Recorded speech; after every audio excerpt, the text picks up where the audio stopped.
Hoka, hey, Alita Army. Welcome to the Alita Livestream of January the 26th, 2024. Where does Alita's expertise lie? And real-life comparisons, where we discuss all things to do with the movie Alita Battle Angel, the Source Manga Gundam, and the greatly desired sequels. I am your host, the Muskogee Creek. And before we get into the guest introductions here, I just want to put onto the stream early on that we have Rosa's Queen Studios bust, and we want to present that to her as an expression of our admiration and appreciation. And I have this in my house right now, and we're looking to give that to her, and eventually one day we hope to do that. So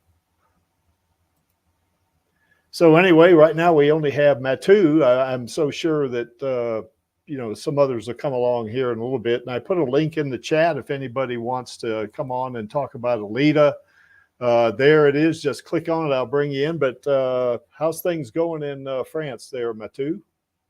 Bonsoir. Well, things are going fine. Cold, but fine. Yeah. Cold here too as well. I see Angelus is out there in the chat. Angelus, are you at work? I guess you must be probably. He says he's coming. So evidently he's trying to get coffee or something. So that's fine, And Grüß Scott and hello to Finn and Smendrick. How's it going, you guys? Or Bigatus Dia Hoita. So anyway, enough for the pleasantries there, I guess. Before we get into the main topic, though, we definitely want to talk about the Alita sequel petition. And right now we have 178,000, a little over that, in terms of the signatures we have. So if you uh, have not signed the petition yet, then please, the link is down in the, excuse me, the link is down in the description below the screen.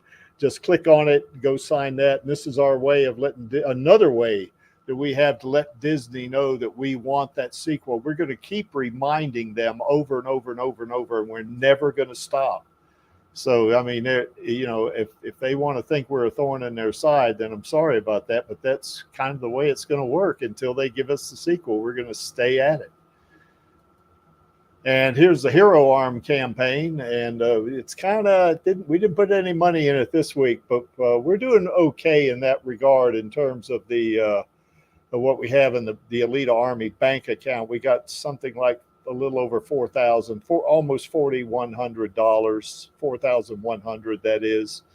And if you haven't donated to the Hero Arm campaign, then please do so. No amount's too small. You can either click on the link that you see in the screen there. It's in the description actually. But if you find that a little intimidating and you don't really want to click on the link, because sometimes a financial thing like this or a GoFundMe can look a little intimidating, where there's a tip jar down there, and you can also click on that. So, no amount's too small. Also, we've got a mass tweet coming up on February the 14th. We are going to continue to pepper Disney with our desire for an Alita sequel, in this case, sequels. And it's not just going to be on Twitter either, X.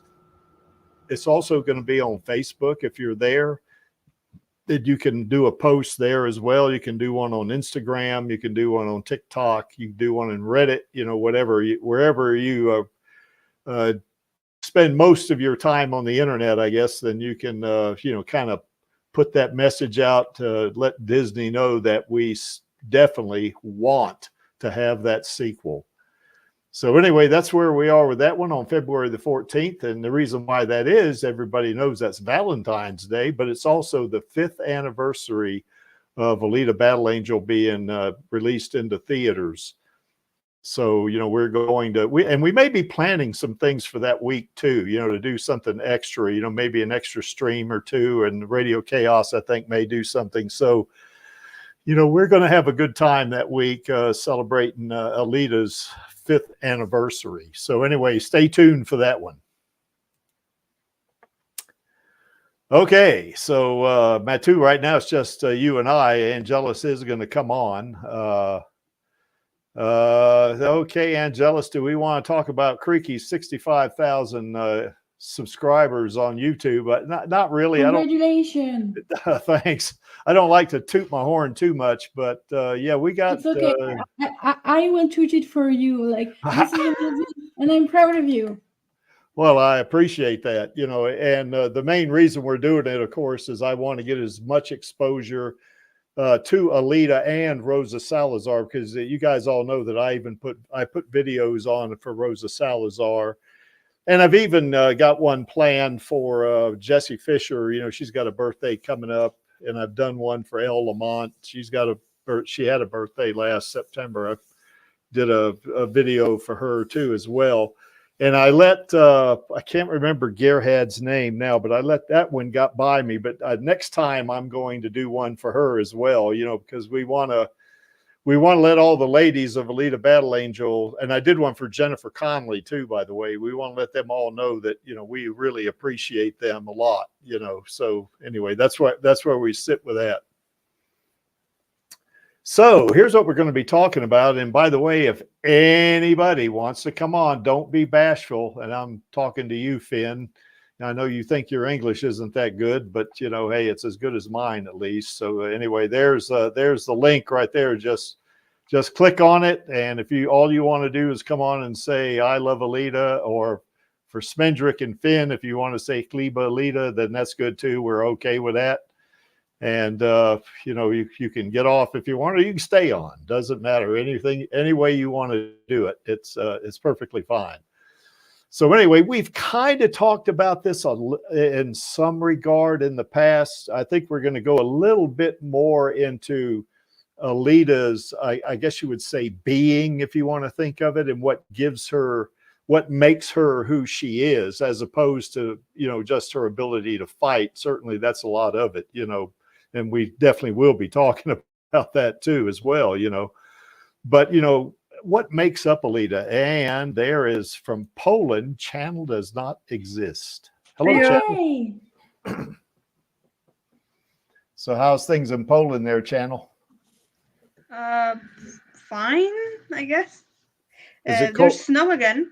Oh, cool. So it is. So we have snow here in Colorado, although it didn't stick too well, but Doesn't stick here either. It just falls, it stays for the night, and then it falls like within a few days, but it's falling again. Oh, it is. Well, ours has stopped falling. It stopped falling about an hour ago, I think. We got like 2 inches, I think, and it's almost all melted off by now. So it's really not, you know, it's really not real cold. It's probably around close to 0 degrees Celsius or 32, you know, something like that. So it's 2 degrees Celsius over here, so the snow is definitely not gonna stick. Yes, it's just not going to at those temperatures, you know. Because what happens on that is, you know, the temperature up where the snow originates is cold enough for it to freeze. But when it falls to earth, you know, and it lands on the ground is warmer and it just melts, you know, or it melts pretty quickly. But anyway, this is not a meteorology channel. So we can get on with it, you know. But we have talked about some of this stuff before, like Alita's military training. We're going to go into that. I got some videos that we're going to play, or segments of a video that we're going to play, and we're going to certainly talk about her weapons training and tactics. But you know, also her being in the Mauser school, you know, Panzer Kunst, you know, and we're going to kind of talk about that, and that's why I'm hoping Angelus comes on, because Angelus is our resident martial artist. I mean, years ago, I was a martial artist, but I haven't really trained in martial arts for a pretty good while. You know, I kind of know the ins and outs about it because I am a black belt, but I don't really do any more serious training on it, you know. And then, of course, we're going to just chat about how this helps her berserker body. We're not going to go into the Imaginos body, because the Imaginos body is that's kind of a fantasy body almost, you know, and it's kind of, she's really OP in that body. I mean, even if she didn't have any expertise at all in terms of fighting, then the Imaginos body would still be, she would still be a formidable opponent in the Imaginos body, even without any training. So we're going to limit this to the berserker body. We'll even touch on the doll body some, because even though it doesn't have the power that the berserker body does, she's still formidable in the doll body because of her training, in which we'll get to that. Anything y'all want to add there, Matu or Channel? Nope. I think you said it all. Cool. So before we get into that, one of the things that makes Alita who she is our queen, Rosa. She really trained hard for this. And I think you guys have probably seen this, but I still want to play it because it gives you a sense of what Rosa put into this, you know, because she trained for 6 months, you know, getting ready for this movie, and not just fighting. She learned how to rollerblade and stuff like that, you know, so. And she, you know, we did a lot of physical training, I guess, to get in shape and stuff like that, so she could really be, as she put it, I think I saw in an interview, she didn't want to look good in the movie. She wanted to be good in the movie, and she definitely was that for sure. So anyway, here she is.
And that's our queen right there. She did a great job. And so you see how that training and welcome Angelus. Angelus is from Brisbane and Queensland, Australia. How's it going, Angelus? Okay. I feel like I might be coming down with something, so I don't know if I'll. You and Matu. Matu said she was not feeling 100% either. So, I was sick this morning too. So anyway, remember one of the things we did want to say about this stream is some real life type stuff. And this is part of it right here. Rosa had to do this if she wanted to really pull this off. I mean, certainly she could have just showed up and,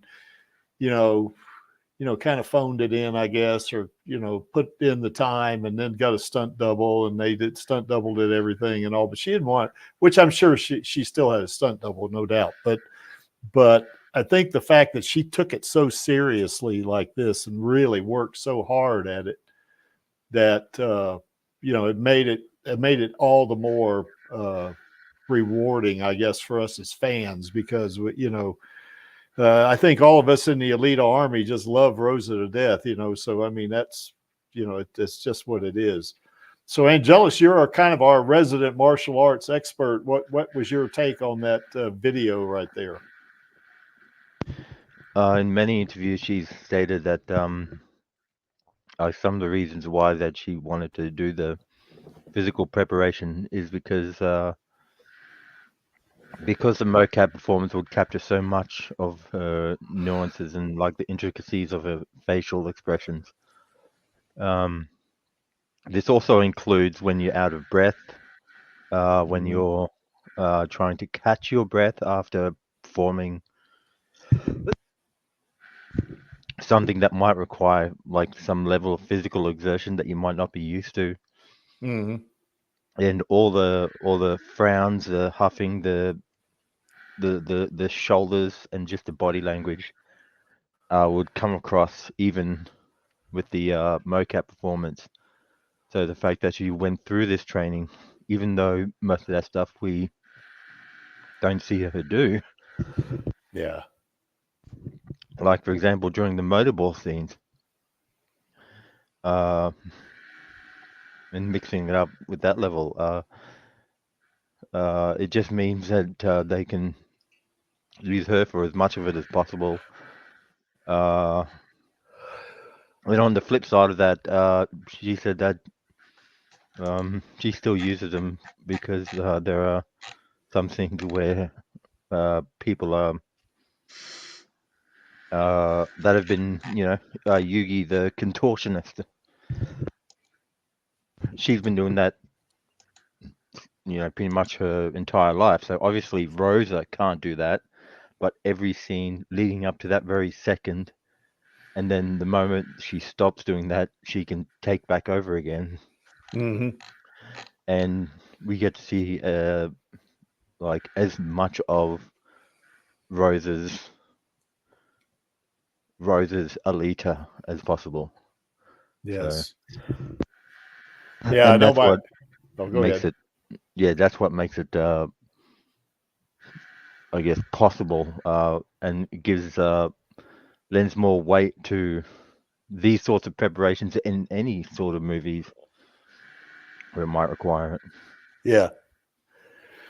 What I found remarkable, and I think we've said this before, and I think my brother is also a martial artist, and I think Angelus, you and I have talked about this. I think the three of us would agree that the fact that she can do these movements like this with so little formal training, and when I say little, I don't mean to belittle her doing this, because putting 6 months in for intense training for a part like this is extremely excruciating. There's no doubt about it.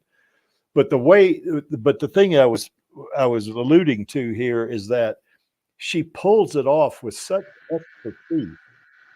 You would think she had been training for years and she was a black belt. You would think that, because she took it so seriously. I mean, that flying, spinning back kick that she did, it is really really good. She nailed that thing. You did it 3 times, and then that scene there where she's on the left, where she's now that's mostly, I guess it looks like mostly boxing, but there was that other scene where she was sparring with that guy, where he was kind of like an attacker coming after her, and she did a spinning back fist, and then she kind of ran back a little bit more, and then did a spinning. I don't know what kind of kick that was. I'd probably call it maybe a crescent kick of sorts. Yeah, crescent kick. Yeah, that's a good one there. Just really, I mean, the way she got her foot up as high as she did on that is amazing. For somebody that's only trained for say 6 months. I mean, that to me is just freaking amazing. But anyway, that's what brought. I think that's, in my opinion, this is one of the things that brought Alita to life and made her so realistic. Even though we know she's a total replacement cyborg, which we don't have those today, obviously, but she made it believable. Yet. That's right. But she made it believable. I mean, my God, just standing, granted she's in a mocap suit and all that, but you can't tell, that she, I think I've said this before, but when the first time I saw the movie, I didn't know who Rosa Salazar was. And I saw her in the movie. I thought that's with the exception of the eyes, I knew they had CGI'd the eyes. I knew that for sure, because nobody has eyes that big, or irises that big. But I thought that's what she looked like. I thought she was like a child star or something like that, maybe 18 years old or 20 years old tops, and and then the fact that when I found out who she was and I saw what she looked like and I saw Alita, I said, well, wait a minute, they still got a lot of her in Alita. I mean, all the little, like that little spot on her nose, it looks like a little scar, just the little nuances of the way her face reacts, in certain times, and and there are shots where she's, you could see it is Rosa, you could definitely see Rose's face, in Alita, so, but anyway, that's another story. Matu, you were channel. What was y'all's take on Rose's performance? I mean, I don't suspect either one of you are martial artists, but what's your take on her ability to do this? Any thoughts? I think that's actually really amazing that she did all that work in order to perform that good and to be like the Alita we had, because not many actors actually put that much effort and that much work into portraying a character. That shows a dedication and passion for a job, and that just makes Alita even more lovable for me. Yes. What about you, Channel? She looked amazing. I have zero expertise with martial arts, so I can't say how much of that was genuinely good martial arts and how much of that was great cinematography, so I'm leaving that part to you. To people who know me more than me on the subject. Yeah.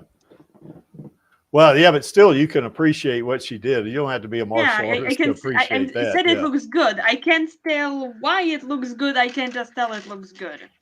Yeah. The Bad Man says Alita also studied the Schneider and Gaussen schools of Panzer Kunst. Yeah, that's right. Because the Mauser school, that was they did do Panzer Kunst there, but that was also a school, I think, for special ops, if I remember correctly. Does anybody, Matu, you, Channel, or Angelus, recall anything else about that, about the Mauser school itself? I know that they are exploring it in Mars Chronicle, but honestly, I've been so disconnected with it that I don't know. I'm sorry. So yeah, you're right, Bad Man. That's not just the Mauser school. That's for sure. So you're spot on. Thanks for catching that. We appreciate it. And the Karma group, yeah, that's right. It was a special operations group. Yeah, for sure. As a matter of fact, let me play this video here that kind of outlines some of that. Alita Battle Angel's military training has shaped her fighting skills. In the movie, Alita is a berserker, the most advanced cyborg weapon ever created. She was in the United Republics of Mars, or Military Special Operations, where she achieved the rank of High Warrior. Alita was also camera group in the Mauser School of Panzer Kunst. But before we review Alita's military training and her combat skill. So she definitely was in the Mauser School. Now, I think in the manga, she's a mercenary, wasn't she? If I'm not mistaken. It's been so long since I've read the manga. She was not a mercenary from what I remember. She was really an active member of the Panzer Kunst, and she was fighting for Mars, like really kind of like in the movie. Really, she was not a mercenary, but she was a terrorist. Okay. She was in the Manhoof operation, which, depending on how you look at it, was either a military operation or terrorism, or an act of terrorism. Yeah. Depending on which military you ask or which historian you ask.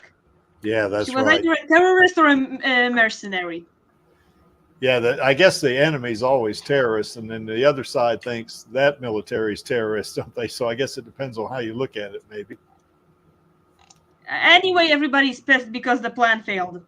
Yes. As in the killing a lot of people part succeeded, but the blaming it on someone else failed, so the people are still dead and Mars is still screwed. Yeah, it was Operation Malwarf, wasn't it? Yeah. Yeah. Except that doesn't happen in the movie, or at least we don't know about it happening. Instead, it's just the attack on Zalem. So Manhoof might have still happened, but like Erica doing it instead of Alita, which would explain why Erica isn't anywhere near. I mean, we don't know if she is, but that could explain why how to cut Erica out of the Zalem attack scene. Now I'm just rambling. Oh, that's okay. Ramble away is no problem. Anyway, from what we know, Alita in the movie did not have any involvement in Malhoof. If Malhoof even happened in the movie version, I think it might have. Yes. Happened with Erica instead of Alita. Looks like we got a Alita, or Battle Angel Alita expert out there. Thanks a lot for that, Badman. So anyway, I guess just to kind of tie things together, because because Panzer Kunst granted Panzer Kunst is a fictitious or fictional martial art, although the movements that Rosa's doing as Alita, they're not fictional. I mean, those kicks and that kind of stuff she does is, it is grounded in actual martial arts, plus the fact that it's grounded a lot in the manga. A lot of that flying kick that she does on Nisiana, where she decapitates her, that's right out of the manga, where she does that flying kick with both feet. I mean, that's pretty amazing. But you see, they did have a similar kind of ranking. They didn't call them belts, but they did have rankings, where, what we would consider in martial arts a white belt, then, that would be somebody who's just starting. They're a newbie. They're not proficient yet. And then, of course, as they start gaining proficiency, their level that they're at in their proficiency, they're awarded like a rank or a belt in this case for martial arts. Now, I've only got Kenpo and Shotokan up there because those are the two that I'm most familiar with. And I think Angelus is definitely more, he knows more about Shotokan than I do, for sure. But, my black belt was in Kenpo karate. So, and that's, like I say, it's been years since I've trained, but there is a progression that you don't achieve these levels unless you actually say do a test, or the instructor may award you a belt depending on, like, for instance, I know a case where someone who was a brown belt competed in the black belt division in a tournament, and it was a brown belt because there were no other brown belt competitors. So they put him in the black belt division and he won the division. So, but you know, it's the whole idea. It's not the belt that makes the ability of someone to fight, but it is a kind of a representation, you know, for the showing their level of expertise. And you saw in that video where you know, it was mentioned that Alita had obtained the ranking of high warrior. Well, that's a black belt. You know, that's a similar, you know, in terms of how they're laid out there in levels. Now it kind of gets a little iffy after that, you know, because we don't have anything to go on. You know, like there's not, you know, we don't know if there's 7 levels of high warrior. We don't know that, you know. In the manga, it's getting because Sirkov, or in some translation they called him Ravens, which I'm gonna call him by because that's pronounceable. Says that Alita never actually reached the highest rank. Oh yeah. Oh, you mean high warrior? You mean? I don't remember what they were called in that translation or at all. I'm sorry, I don't remember everything. Yeah. But she never reached the highest rank, or at least she never did while she was still on March's side, because if she reached it afterwards in the Imaginos body, well, nobody was there, no other berserker was there to give her that rank. So as far as anyone was checking, she never reached it. Yeah, that's right in terms of being awarded, because you're right, because in martial arts, and Angelus, you could attest to this, to get that level, you have to be, that level has to be given to you, not given to you like a gift, but I mean, you have to obtain it, and someone has to, you know, kind of, agree that you are at that level and present you with whatever belt or whatever level you are. And that's the only way you get it, get the belt. You don't actually say, you don't tell yourself, you know, I'm a 4th degree black belt in karate, and then you get a black belt and put 4 white stripes on it or something like that. That, you know, that's not going to do it.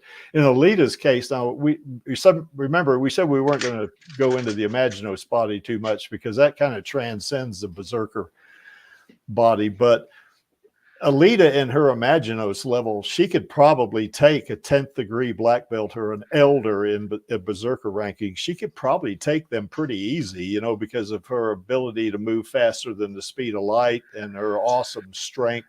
And she still has that ability to fight. The speed of, does she move faster than the light? I know she moves faster, a lot faster than sound, but light? Well, there was this is an aside story. We had this discussion. It may not be canon, you know. I know in her berserker body, she can move at like Mach 6.5 or something like that. But in the Imaginos body, there's I think there's a kind of one of those side stories where she is running and she notices everything in front of her is blue shifted, and everything behind her as she looks over her shoulder is red shifted. And you only can get that if you're running or you're moving at relativistic speed, you know. So she had to be moving in that particular story. She had to be moving faster than 10% the speed of light. You know, it's dangerously close to the speed of light, but still not faster than the speed of light. Yeah, not faster than the speed of light. That would have to be one of the canon stories. Yeah, in the non-canon ending, she makes it from Zalem to Figure's village and then back to Zalem in a few matter of seconds, like less than a minute. Yeah. But that's not canon, as in she didn't do that in canon. But the body is supposed to be roughly the same body as she has in Last Order. So that is something that body would be able to do if she immediately knew how to control it. Yeah, which that's she right. didn't. Yeah, that's right. Operation Malwarfare. I do kind of remember that, Bad Man, that she was a war artisan in that. So I guess they considered her as like expendable, you know. But yeah, you're right. Karula said she was a high warrior at least, but I don't know if Karula had I guess in Panzer Kunst, I don't know if Karula had the authority to grant her that level, but I think Karula just recognized that she had that level of ability of a high warrior. So, yeah, I kind of agree with you on that one. So Karula couldn't have been a Kunstler because Karula was organic her entire life, and yeah, that's right. Specifically a cyborg only martial art form. Yeah, that's exactly right. So yeah, Karula doesn't have the authority to give her a berserker ranking, but you know, it's kind of like anybody that sees someone's abilities and they say, wow, that's pretty good. But Karula definitely is, if any of you've read the manga, she's pretty awesome, you know, and she's a vampire, you know, but I mean, she is awesome. And she, you know, she could look at Alita and say, holy crap, she's a whole lot more than just a regular Künstler, you know, or a regular soldier or whatever. She's got more expertise. And speaking of martial arts, Kairula co-founded a school of kung fu. Yes. In her backstory. Yeah, exactly. You know, yeah, exactly. Kung fu. Well, karate and kung fu are similar in some ways. You know, they're both martial arts. I guess that's where the similarity probably stops. You know, but you know, I think, yeah. So, you know, Karula founding a kung fu school like that would recognize the abilities of anyone's ability to fight, you know, I think. So I remembered it because she mentions also, I think it's part of the comedic element for the backstory, that she was teaching the classes for children because the adults were too pervy. Yes.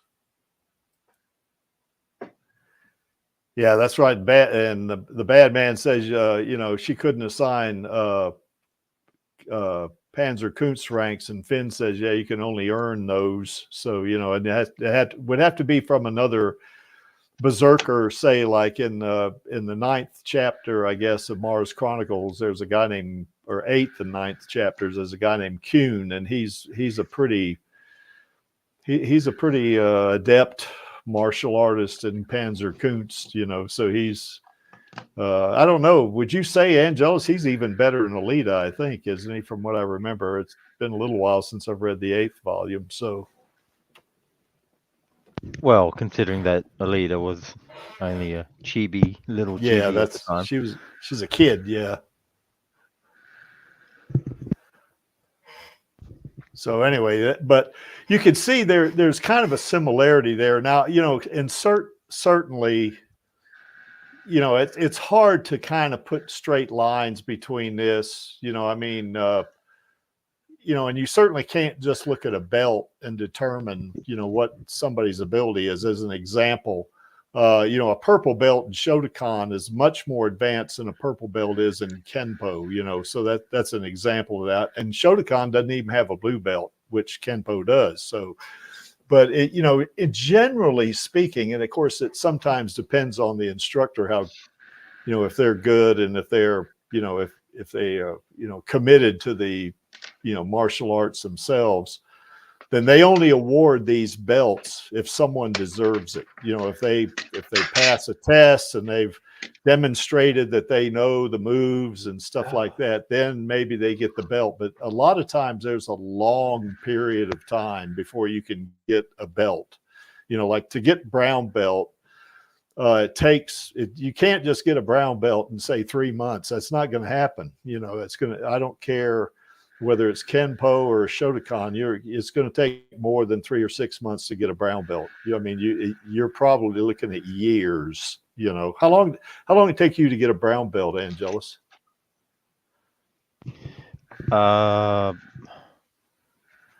Geez, it was so long ago now.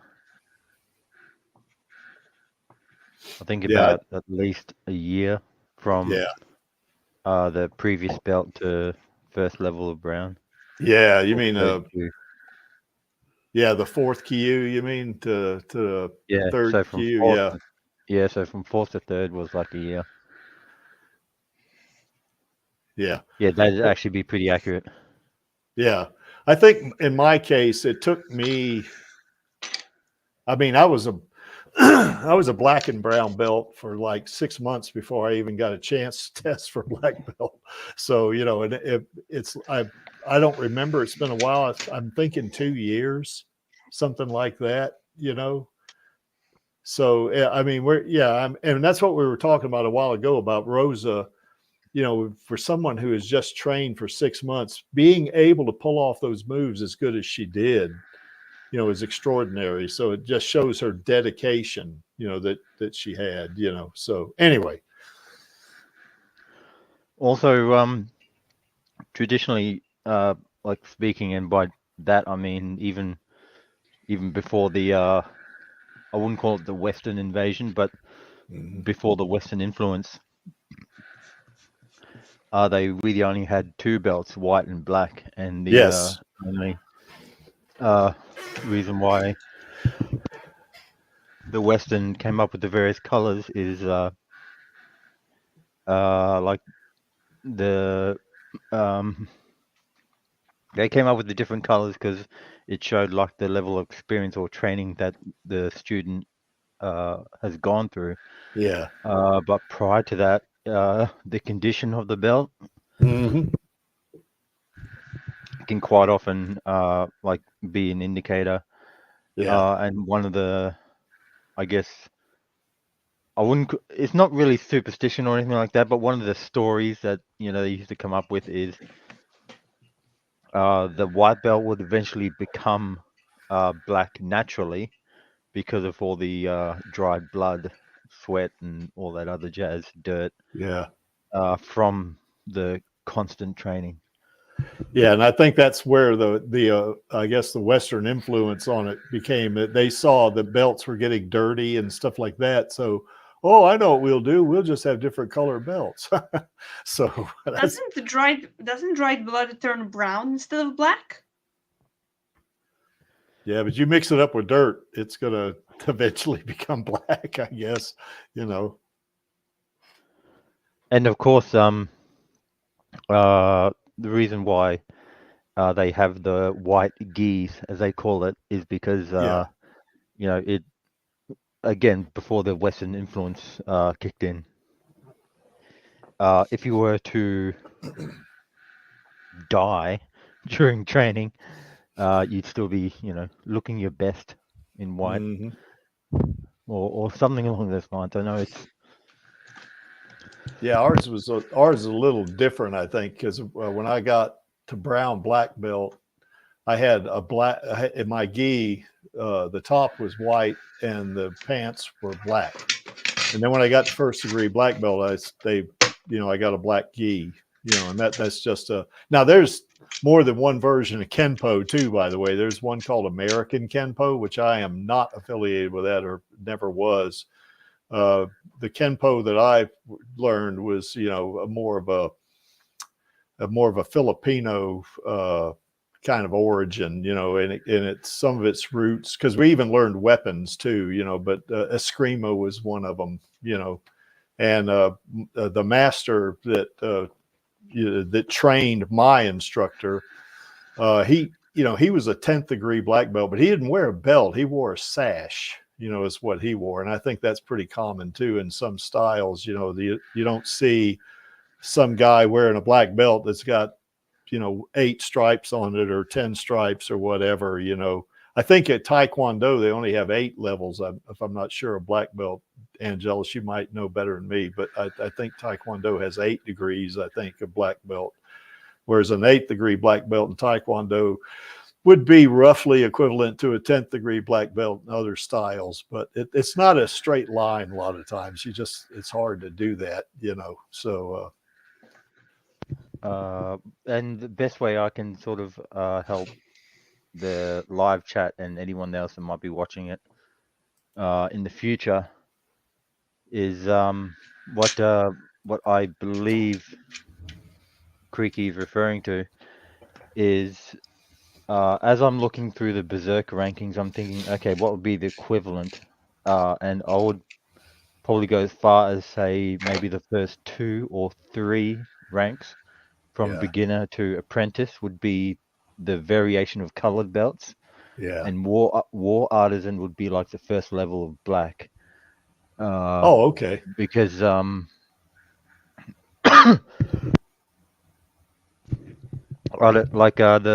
like to me the word apprentice still holds like an air of like knowledge left to learn. I mean, like we're constantly learning and perfecting. That's don't get those terms confused. But Hmm. you still have more to learn about the style itself as opposed to how you would apply it in an actual combat situation. Whereas you go to if someone is called a war artisan, that that sounds more, I don't know, fearsome or something like that. So you would think that Yeah. would be their equivalent of a black belt, and that's when you, like in the world of Alita, I'd imagine like a war artisan might be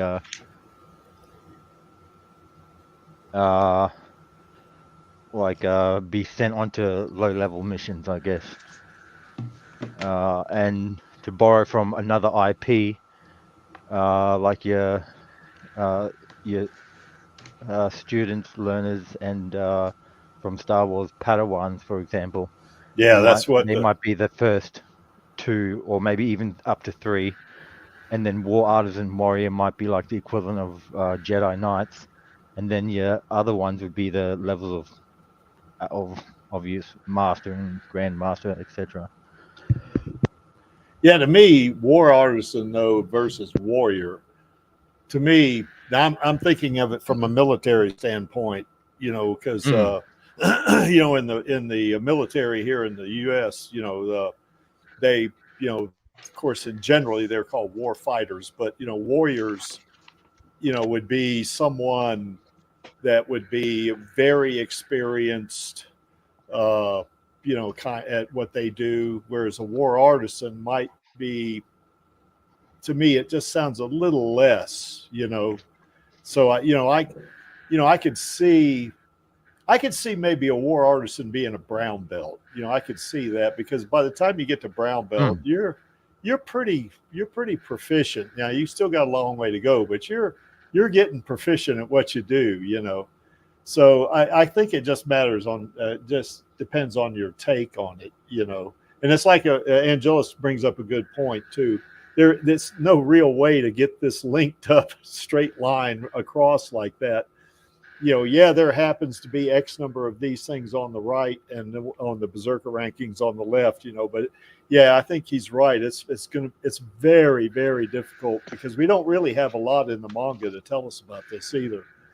But I could see where a war artisan could be a brown belt, or yeah, even a black belt for that matter. Say a first degree black belt, I could see that. And then all of the lower belts, including brown belt, would also be squeezed down to apprentice or lower. I could see that. Also in the world of martial arts, there are quite a few sayings. First up, I'll start with you only like it's not really a test, but an indicator, I guess, of if you're ready for the test, if you want to put it that way. Mm-hmm. But one thing that my own instructor used to say is that you don't get to wear the belt until you start training like one. Mm-hmm. So you don't get to like orange or green. Mm-hmm. My particular style had like a couple of different colors from Shokan, but most of it marries up pretty well. You don't get to wear a brown, you don't get to wear a black until you start training like one. So that's the first one that I Yeah. wanted to come across. The second one is that all the color belts, including brown, and again, this is sort of open to interpretation as well, is all is born from another saying of like the first thing you learn when you reach black belt is how little you know. Yeah, that's And right. what that means is that I guess, like I said, one way of interpreting that is that all the previous belts or all the colored belts that the Western influence put into play is just what you would call training ranks, if you will, Yes. or like as again my instructor used to affectionately call it body conditioning. Mm-hmm. Like it's just, instead of indicating the different levels of skill, which it is a good indicator of, it's also a condition of an indicator of how much preparation you have in surviving black belt training once you do get to that level. Yes. Because you know, and as Kriegi indicated before, even brown belts are like almost treated like apprentice black belts, hence the apprentice rank, which is why that's sort of where I base what I would feel where the Okay, I can see that thing, because I recognize there's no direct link here, for sure. I mean that's for sure. And to your point, I know when I was doing Kenpo karate, you couldn't even test for a black belt until the instructor was convinced that you were training like a black belt. And if they got the idea that you were training like a black belt and you'd been doing so for some period of time, and they were convinced that this, you weren't going to quit or you weren't going to give up, then you'd get brown black, but you weren't there yet. You still had to continue training, like you said, Angelos, like a black belt before you even got a shot at the test. And that's one reason it took me a long time to go from brown black to black, I guess, because he wasn't convinced, that I was training hard enough, I guess, is probably part of it, or wasn't exhibiting, the kinds of, how would you say, the expertise of my technique and stuff like that would indicate that I was training hard enough, so that's why it took a long time for me to do it. But anyway. And to also link back to the movie and Rosa in particular as well, it's something that I personally like to call what I call the Miyagi effect. And I'll get to that name/word in a second, is that like, to get through the various from white to orange to brown to black, that journey in itself, like, takes up a total of like maybe 2 to 3 years. Yes. All summed up. And depending on how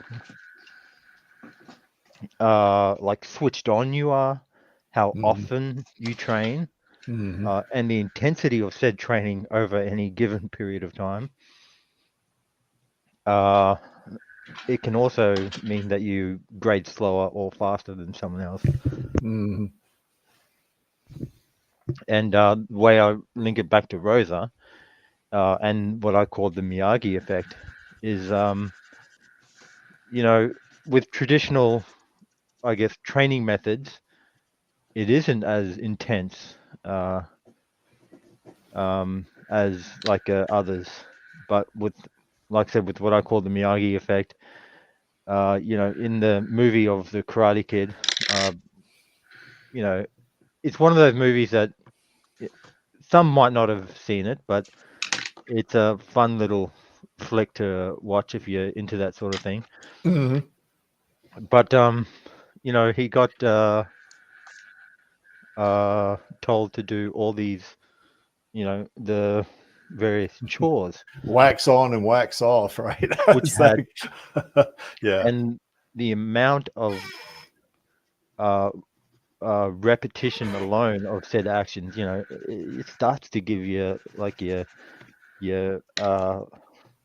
pains and aches in wrists, knees, elbows, and all that other jazz. Yeah. And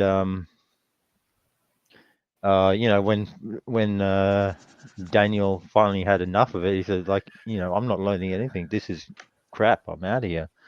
He goes, all right, show me how to do this. Showing me wax on, wax off. So he shows it to him, the basic action. He says, all right, now do that same action, but, more towards a block, as it were, for those that have seen the movie. And then, at the very end of the scene,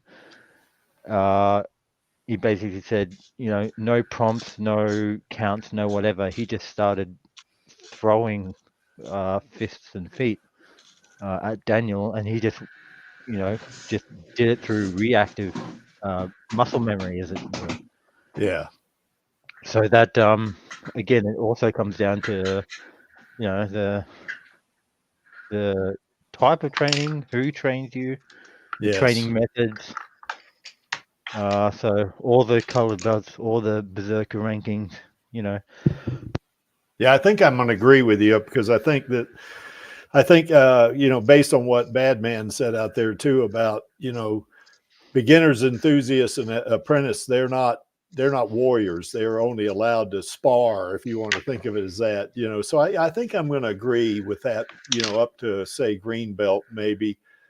Brown belt, I don't know. That's possible. I guess it depends on the person, because I've known brown belts that could whip black belts' tails. I've known that, and that's because their instructor was, that they trained so hard and they had such high, expectations and requirements of them that, what one person might think would be a black belt would be, one level of skill. And that doesn't reflect on if someone is a brown belt is better at what they do, but anyway, I think I do agree though. I think maybe my chart here could be squeezed down a little bit, at least to the green belts down to the apprentice and possibly even brown belts. I could see that,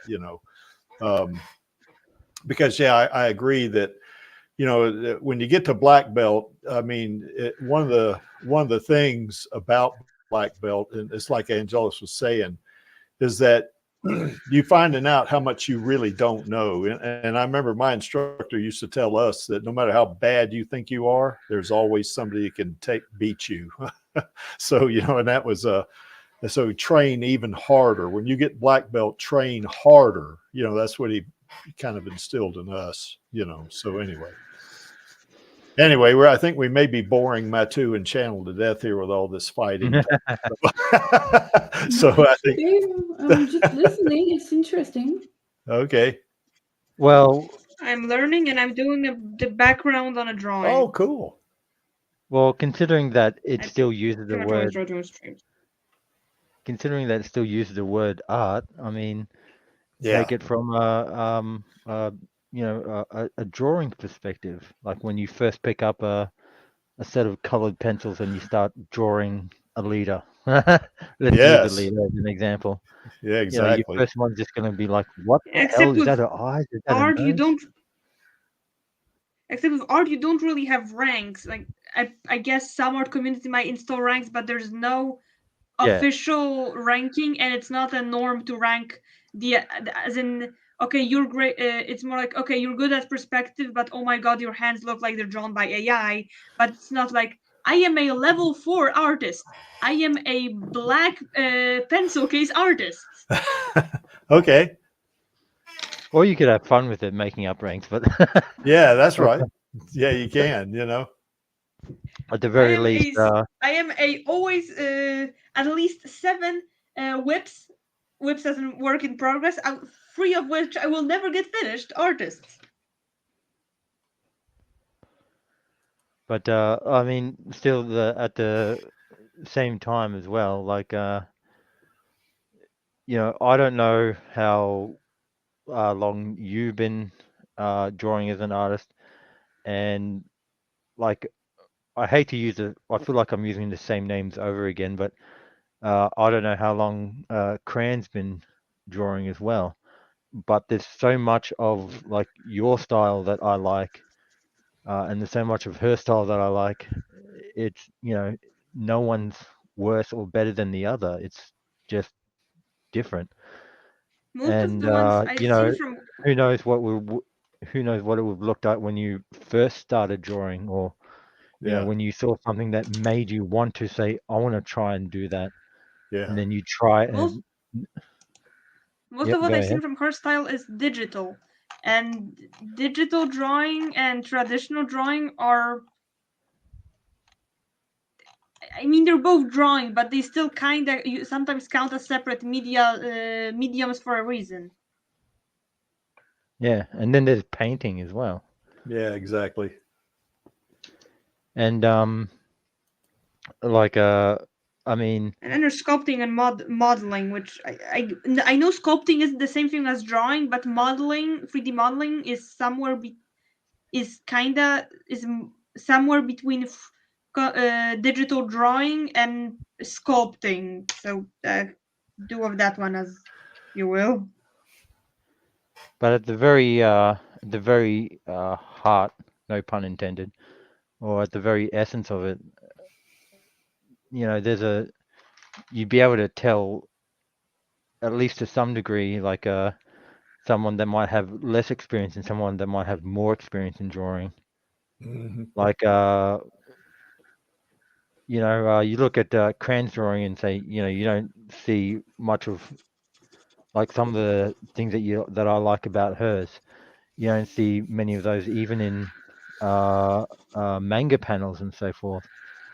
But you know that they're still done well because I don't know, they're consistent, I guess, across all her pieces. And like, if Well, I not was to only that, compare, the detail too. You know, it's a thing. yeah, and I really like the light with the cyberpunk ones, the lighting. When I watch oh yes, both when I draw myself and when I watch certain things, beautiful scene, lighting that's a disaster. AI also like beautiful anime girl, lighting's a disaster. I honestly can't do complicated lighting either. The lighting on hers just works so well. Matthew, how do you do that? I've seen tutorials and I still don't know how to do that. Here's a good and point the bad man brings up. Alita was a war artist, and although her name was Yoko, as opposed to Alita, right. but yeah, he's right though. Yeah, this is sort of coming back to me. Yeah, that's right, because I do remember Karula saying that she had the ability of a high warrior. But yeah, I guess you're right, bad man. I think she was a war artisan because she painted everything in blood. That's a good point right there. So The one you said about art, that you can tell whether someone is experienced or not, sometimes, because art progress is optional. If you stick, yes, because the main advice is given to artists is draw every day. But if you draw every day in the same style, roughly the same thing, at the same angle, you will not really improve at all. You need to some degree experiment to get any art progression. Shocking, I it's know. For funny. your art style to change over the years, you need to occasionally change your art style. Well, I know Cran So when there's some people who draw the exact same way after 8 years. Well, when Cran was on the stream early last year, she drew Alita live, and she confided in me that she was using her tablet, or I think she was doing it digitally. And she said, I didn't know what I was doing, but it came out really great. Now, I imagine, so I guess she would have been, now she was an artist for a while. So she was probably like, trying to link it up here, she was probably like a green belt or a brown belt, maybe, and then now she's so good and she keeps doing it. She's now a black belt, I guess, in drawing, I guess. Or what'd you call it? Channel of black pencil or something like that. Again, how do you rank it? Do you rank it based on the ability to draw, to draw characters, to draw backgrounds? Because when there's fighting, you can tell who won the fight. And the drawing, how do you decide whose is better? Well, I know in Kenpo, to get up to blue belt, you were basically doing it with what's called forms or kata, and you had to perform this kata, and there was a bunch of them. There's, all the way up to green belt. There's like 30 different kata that you have to memorize, and and it doesn't mean you just memorize it with words. You have to know the movements, and you have to execute them with proficiency, or you don't pass the test. Now, by the time you get to green belt and you're going for brown belt, and you from brown belt to black belt, I think even when you're going for blue green belt, you have to spar to do that. Like, for instance, a blue green belt would spar against a green belt, that kind of thing. And a green brown belt would spar against a brown belt in the style I was in, So you not only knew the kata, you also had to know more kata too when you progressed to the higher belts, but you also had to spar. And I know it in my case, when I finally got to test for first degree black belt, I had to fight 5 black belts at one time. It was like a combination attack, and I'll be honest with you, I didn't win that fight. That's for sure, but the instructor was convinced that, I did well enough, that I held my own, even against those 5 black belts, that he said, okay, you've demonstrated that you know the techniques, you know how to fight, and we're going to award you the black belt. And another thing about my instructor too is he didn't believe in tournaments. He wanted to teach us how to fight, not how to compete in tournaments. That's kind of the way he did with us, and there are a lot of instructors like that, but there are some instructors, they just want trophies. At least this was the case back when I took karate many years ago, Now, I would dare say somebody like Chuck Norris, he knows how to fight, that's for sure. He wasn't in it just to get a trophy or to get some kind of medal, because he knew how to fight. And the same thing with Bruce Lee, but there are some folks instructors that'll rush you through the lower belts just to get money, because they want to keep their students interested. And if you get someone who's stuck at a belt for a year, they're going to get discouraged, a lot of times with some instructors. Now in our style, and I think Angelus, from what you indicated, same in your style, you could be stuck at a belt level for a year and you just had to just keep going at it until you finally push through it, I guess another way is as I was listening to your people's various points, is that it's not like the one and only or the top tier premier indication, but eventually I do feel, and by all means correct me, but I do feel that there comes a stage or a time where a drawing artist can differentiate between like how they might not draw hands or feet or faces very well to a particular detail being part of their style. Oh, you can do it as early as you want. If you don't know how to fix it, just say it's part of your style. And it can range from, oh, why do your characters not have noses? Well, I have a cartoony style that just doesn't have noses. Or why do your hands look like that? Well, I just like to simplify hands. Or some people would just say, I don't really draw hands, or I don't really draw certain body proportions, or I don't draw black people, it's just not my style. That is an actual argument. Or like, I don't draw certain body types, it's just not my style. I don't draw hands that well, it's just not my style. And those range from just being there. A style is just things about your drawings that are hard for you to change, and you're not gonna try to change, because when you do, you fail, and you're not gonna redo it over and over until you learn. That's a weird way of putting it, because it some still of makes parts of the sense. style are things that you can change, but you do a certain way because you know it's gonna look good. So just that was an awkward way of putting everything. But that would be similar to like karate, though. And I want to move off the slide because we've been on it for half an hour. But I would say it's similar in karate in that. I think Mastu fell asleep with her mic off.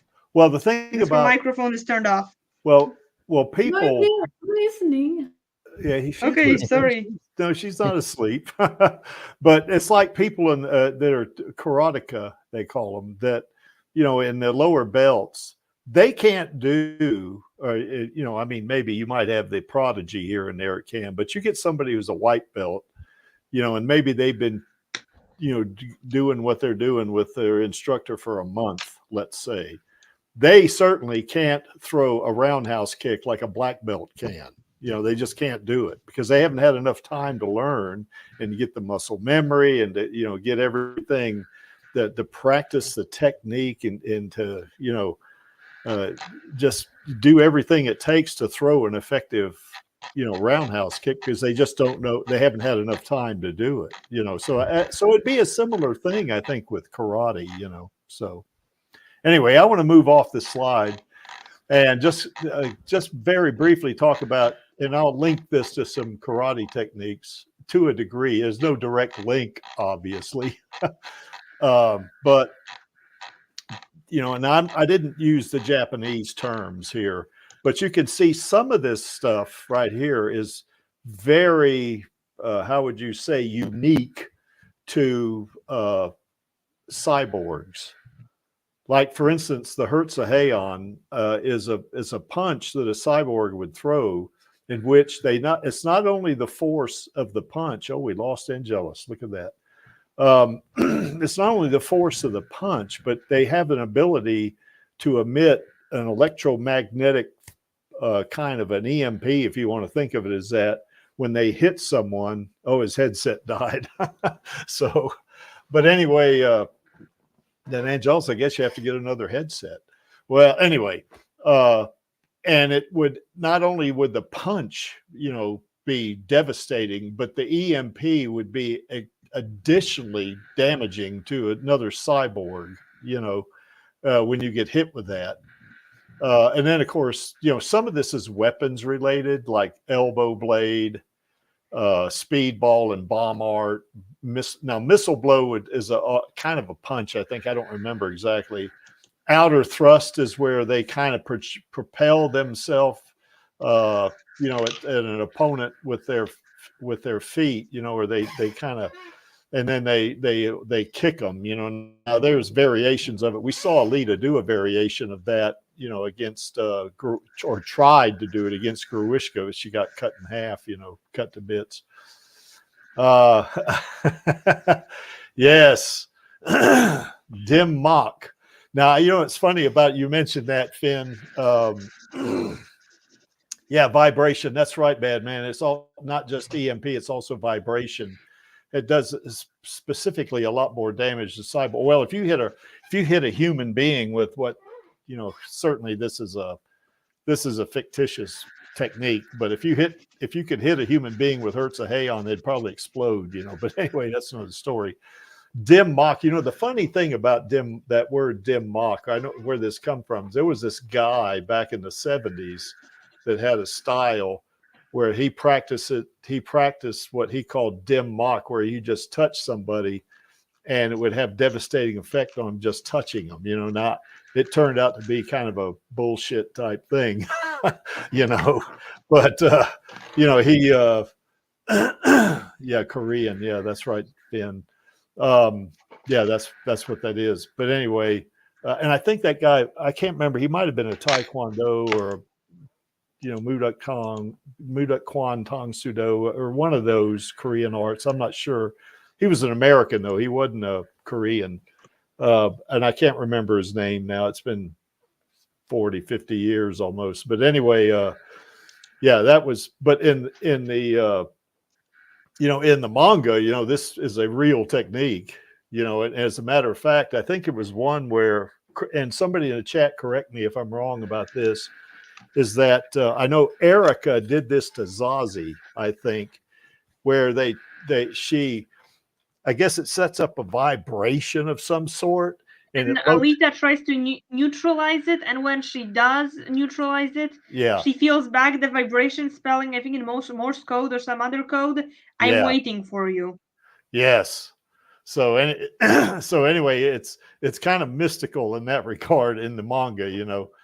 But yeah, she actually cured Zazie, didn't she? Of that particular thing. So yeah, resonant frequencies. That's exactly right, Bad Band. That's what it does, and it kind of localizes in one spot, and then eventually it explodes. Because I think, yeah, Erica. Yeah, that's right. Yeah, a solid tone wave. That's right, like a sine wave, where she did that to Zazie, and Zazie, I think, thought that she only had like a month to live or something like that, and Alita cured her of it, whatever. So that's a good point, Bad Man. But anyway, unnamed suicide technique, of course, is as it suggests, is that this is a technique that, that a Künstler would do if they're, going to be captured or something like that, then they, do something where they commit suicide and maybe in the process kill as many as they can. Now Alita was supposed to do this when she did Operation Malwarf, but she didn't do it. So now, in terms of karate techniques, certainly bonsoir, David. Anyway, and we saw, a couple of these we saw in the Battle Angel, Alita Battle Angel, the axe kick. That was that kick she did to Gruishka. Actually, did it twice. The first time she took his arm off in the alley. The second time she tried it in the underworld, and he was a lot tougher, and she couldn't take his arm off like she did before. A back fist is almost like in boxing. You could think of it as something like a left jab or something like that. Although you can hit somebody pretty hard with a back fist. We saw Alita do a crescent kick. Where you remember when Ito came into the Kansas bar after Alita started this big fight, and he walks in there and he looks at her, and there was this guy at the table, and she did a crescent kick on him, and knocked him out, I guess. And then, of course, a front kick, is just a simple kick, to somebody, you're facing them. A roundhouse kick is a kind of a kick that you throw that hit them with the top of your foot, but it's a real fast kick. As a matter of fact, what was neat about that kick, I didn't even know what that kick was when I was training as a lower belt when I was training in karate. And when I went to one of my first tournaments, I sparred against a guy that had a roundhouse kick. It was my first tournament. And I went, what the hell was that? Kind of thing, So anyway, that's when I picked that up, because the Kenpo karate doesn't have a roundhouse kick in it. Then, of course, the side kick, we saw Alita actually do that, and she kind of did an improvised type of kick where she maybe, she ran at Romo and did like a flying side kick on him, and she did one on Nisiana as well, where she kind of jumped at her, met her in midair, and kicked her and knocked her against the wall, and then kind of did that improvised double side kick, I guess is what that thing was, And then, of course, you can just still punch somebody just like you could in boxing. And that sweep is something you do if you want to take somebody off their feet, you kind of sweep their leading leg, and then you can, maybe grab them or hit them in such a way where they go down.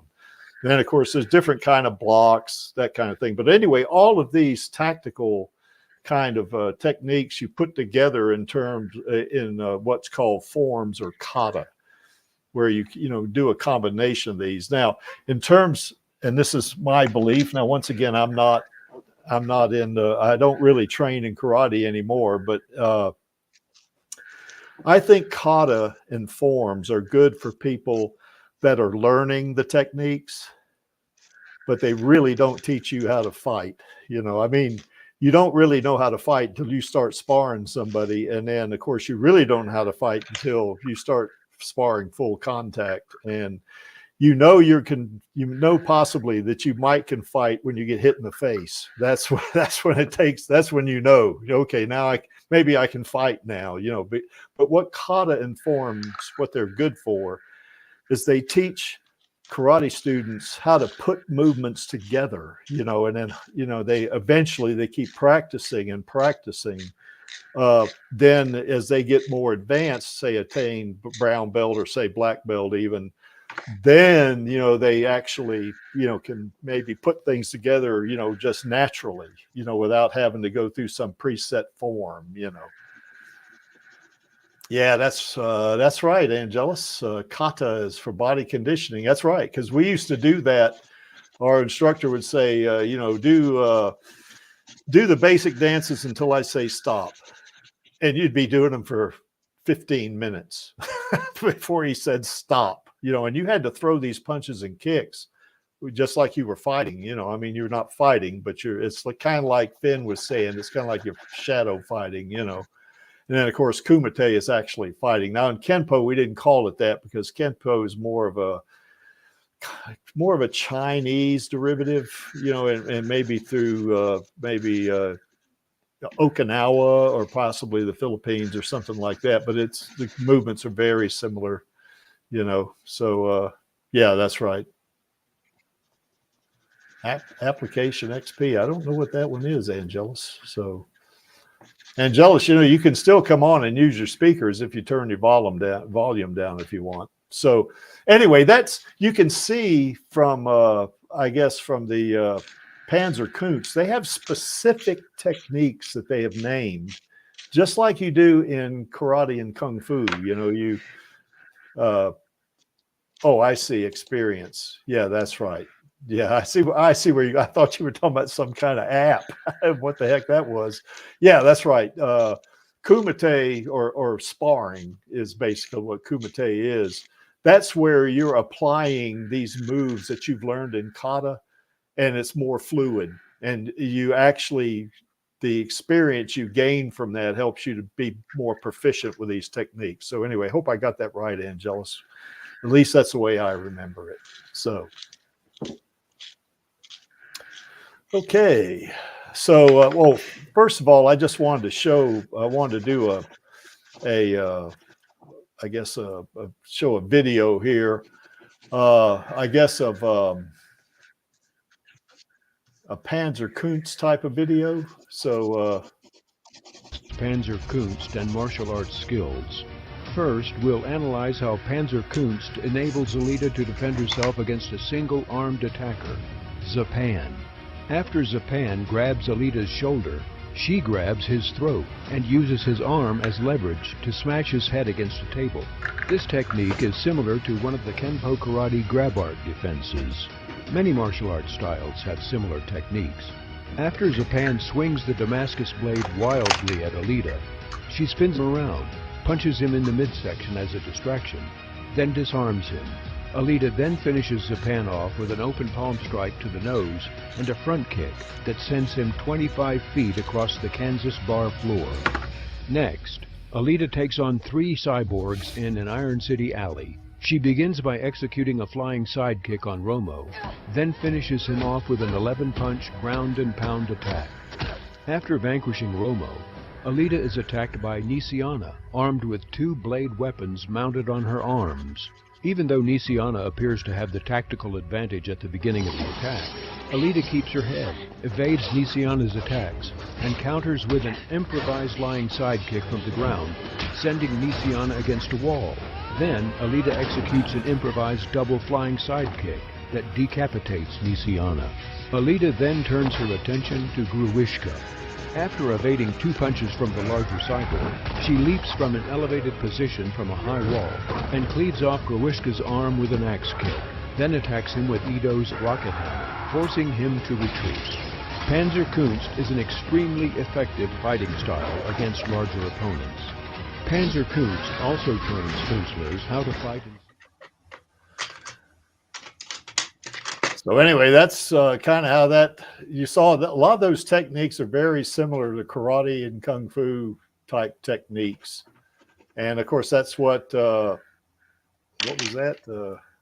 that, Finn? You broke my nez. Okay, sorry about that then.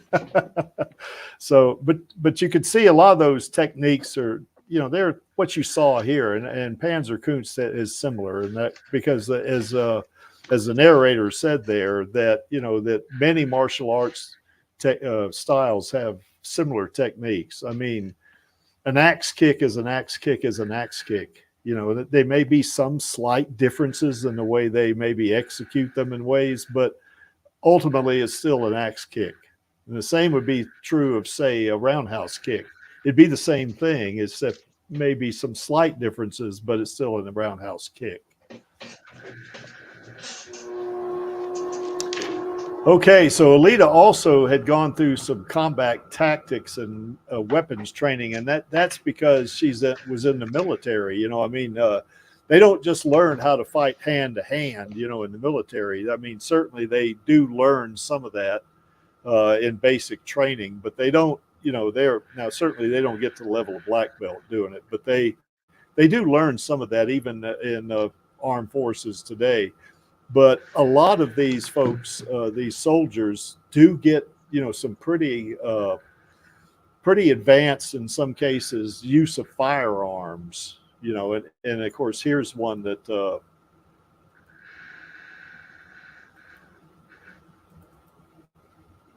under fire and the use of firearms. During the Great War, the Fall, Gelda's and Alita's squad ascends the supply tube to Zalem. After a defense ring takes out several berserkers, the rest of the squad does not flee, but begins firing at the ring from prone and kneeling positions. Even as the defense ring bears down on them, the squad holds their positions and continues firing. We also see Alita firing a plasma rifle at the ring. This requires great courage and discipline to continue firing and not run. Eventually, Alita is rescued by Gelda and ordered to finish the mission and destroy Zalem.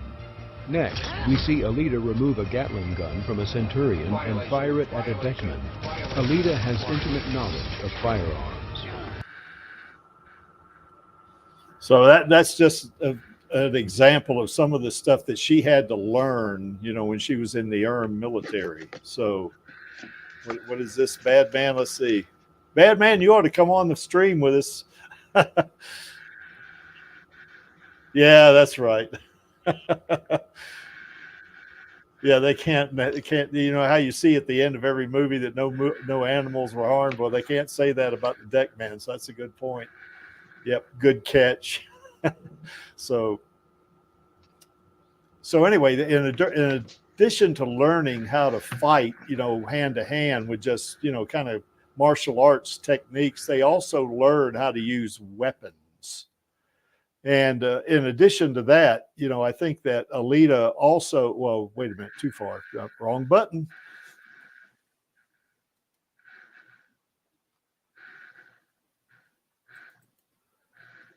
Right out of Panzer Kunst. Her arc plasma weapon is her own personal style that cannot be taught to other berserkers. Next, Alita attacks the Centurions even though they fire their weapons at her at a high rate. This is another example of the discipline she learned while in the military. She also instinctively uses her plasma weapon with the Damascus blade to take out Grishka within 10 seconds. Her fighting skill and combat knowledge are truly second to none.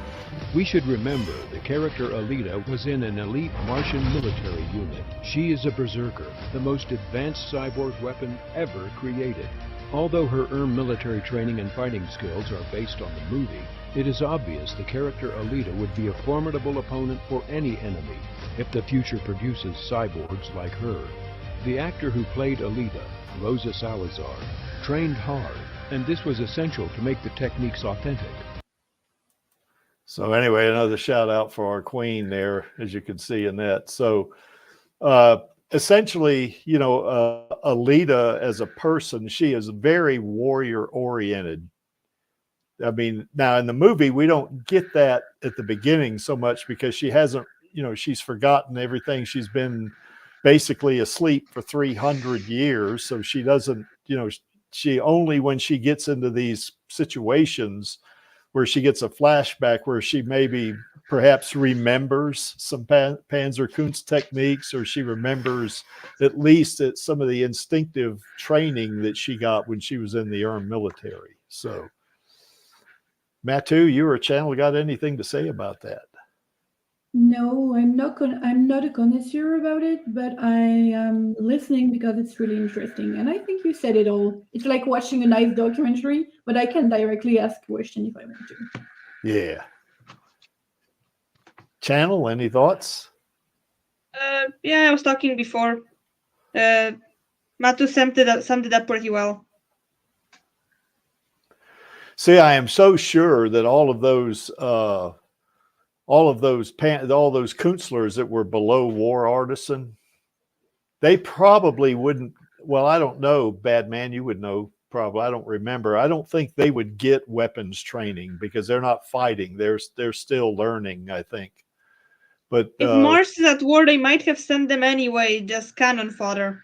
yeah, they might do that. Yeah, you know. I mean, the youngest kid in the youngest soldier in the Warsaw Uprising was 9.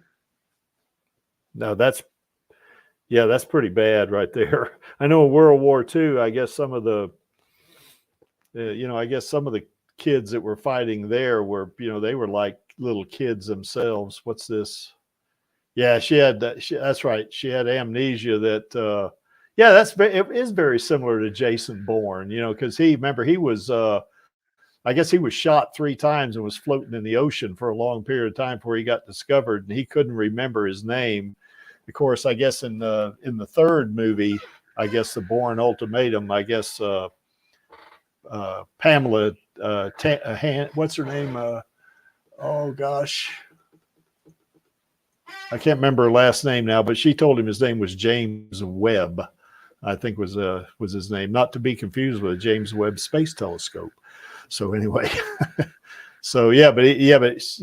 he very much like Jason Bourne. She couldn't remember her name. She couldn't remember a lot of things about her past, but the fighting techniques were so ingrained in her that she did remember them, And the password to the spaceship. I don't remember what my name is, but I do remember the password to the spaceship. Yes, that's right. Because she did, when she got in there, she just went right to that area, didn't she? Where that berserker body was, didn't she? They do. Okay. Yeah, that's right. They do get. Okay, that's a good point, Bad Man, because I couldn't remember that for sure. So anyway, they would have to get some weapons training, or else they, they. Yeah, go ahead, Channel. I thought she wandered around the ship a bit, but I cut it out because the movie was already cramming as much as it could. But she definitely had remembered the codes. So yeah, at least that one's for sure, even though I'm not fully sure she remembered where to go in the ship. Yeah. Anyway, they were worried about her outside, so it's possible she was wandering around the ship a bit and we just didn't see it.